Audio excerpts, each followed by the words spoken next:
আসসালামু আলাইকুম। খেলাধুলা, ফুটবল, ক্রিকেট এগুলো আমাদের দেশের সবারই পছন্দ। আমিও তার ব্যতিক্রম নই। তবে এবার যখন আমাদের নোয়াখালী এই বিপিএলে আসছে, তখন বিষয়টা আরও একটু বেশি স্পেশাল। অবশ্যই এর বেশ কিছু রিজন আছে।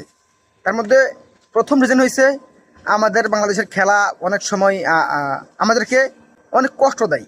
আমরা ইতিহাসে সব সময় যেটা ম্যাচগুলো সবচেয়ে বেশি হারি আমরা আমরা বাংলাদেশিরা। তো সেদিক থেকে আমাদের বাংলাদেশের খেলার প্রতি আমাদের একটা আবেগ আছে, আবার অনেকটা ঘৃণাও আছে আমি বলবো। আচ্ছা, যাই হোক, সেটা ভিন্ন কথা।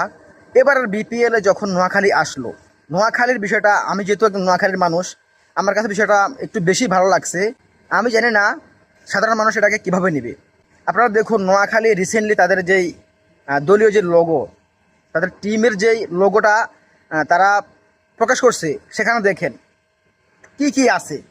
একটা বল আছে, একটা খেলার মাঠ আছে, কিছু নারকেল গাছ আছে, এবং সাথে একটা মসজিদ আছে। আপনি দেখেন, আমাদের বাংলাদেশে বিপিএল শুরু হয়েছে 2012 সালে, এখন 2025। 2025 পর্যন্ত অলমোস্ট 13 বছর, এক যুগের বেশি। এই এক যুগের বেশি সময়ে কতগুলো দল আসছে আমাদের এই বিপিএলে? চিটাগং, বরিশাল, ঢাকা, সিলেট, রাজশাহী, খুলনা, রংপুর, এরকম আরও অনেক দল আসছে। কখনো কোনো দলের কোনো লোগো কখনো দেখছেন যে সেখানে মসজিদ? দেখেন নাই। এর কারণ কি জানেন?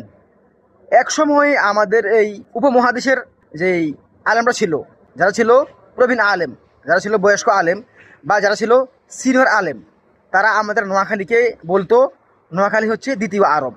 তারা কিন্তু এমনি এমনি বলেনি, কারণ সেই আদিকাল থেকে আমাদের নোয়াখালীর মানুষ অনেক ধার্মিক।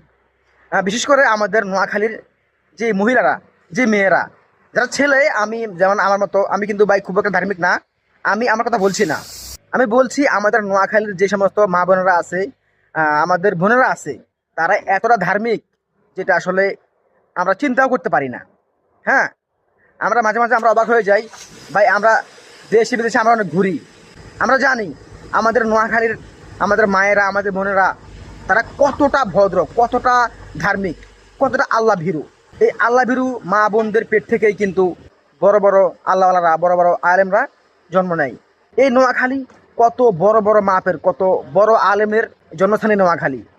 তো এই নোয়াখালী যখন বিপিএলে আসছে, আমি জানি না তারা কেমন খেলবে, বা তারা প্লেয়ার কেমন নেবে, আমি জানি না। এই বিষয়ে আমার কোনো ধারণা নাই। তবে নোয়াখালী যে আসছে, এখানে নোয়াখালীর যে দলীয় লোগো, এই লোগোর মাধ্যমে নোয়াখালীর যেই ট্রেডিশন, নোয়াখালীর যেই